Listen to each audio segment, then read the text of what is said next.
السلام علیکم۔ تہجد کا بس ایک سجدہ اور تمہیں تمہاری من پسند چیز مل جاتی ہے، پھر کیسے تم اپنی منزل تک پہنچو گے یہ دیکھ کر دنگ رہ جاؤ گے۔ تہجد میں مانگی ہوئی دعا اللہ رد کر دے، یہ بھلا کیسے ہو سکتا ہے؟ تہجد کی دعائیں ایسا رنگ لاتی ہیں جو تمہاری سوچوں سے باہر ہوتا ہے۔ تمہارا بس تہجد کا ایک سجدہ ہوتا ہے اور وہاں معجزوں کی تیاریاں شروع ہو جاتی ہیں۔ تہجد میں تمہارے مانگنے سے پہلے ہی اللہ وہ دعا قبول کر چکا ہوتا ہے۔ رات کے آخری پہر اللہ جن سے خاموشی میں کلام ہونا چاہتا ہے انہیں تہجد کی راہ دکھاتا ہے۔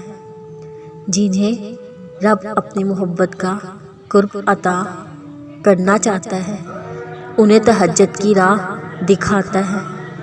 اللہ نے جس کی دعا قبول کرنے کی ٹھانی ہوتی ہے انہیں تہجد کی راہ دکھاتا ہے۔ جنہیں سکون کی تلاش ہوتی ہے وہ رب انہیں تہجد کی راہ دکھاتا ہے۔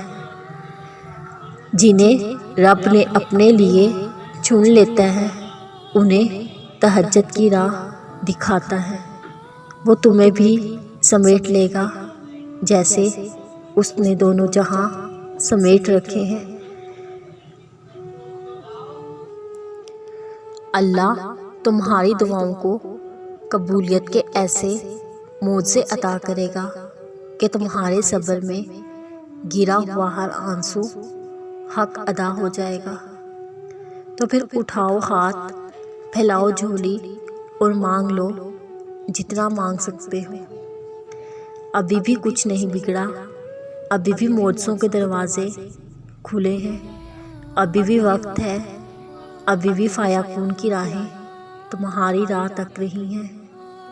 اگر اللہ تمہیں دعا کی تدبیریں بتا رہا ہے تو تم بھی اپنی مایوسی کو اپنا مقدر لکھنے مت دینا۔ اگر اللہ تمہارا دل نہیں بدل رہا تو تم شیطان کو بھی اپنا دل بدلنے مت دینا۔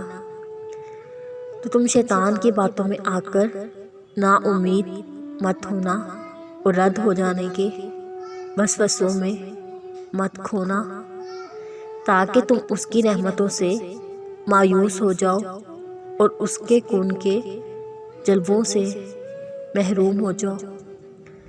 جب اللہ تمہیں انتظار دے کر آزماتا ہے تب شیطان تمہارے دل میں قبول نہ ہونے کے وسوسے لاتا ہے، جس کے حکم سے ہی فریاد لبوں پر آتی ہے۔ وہ کیسے پھر تمہاری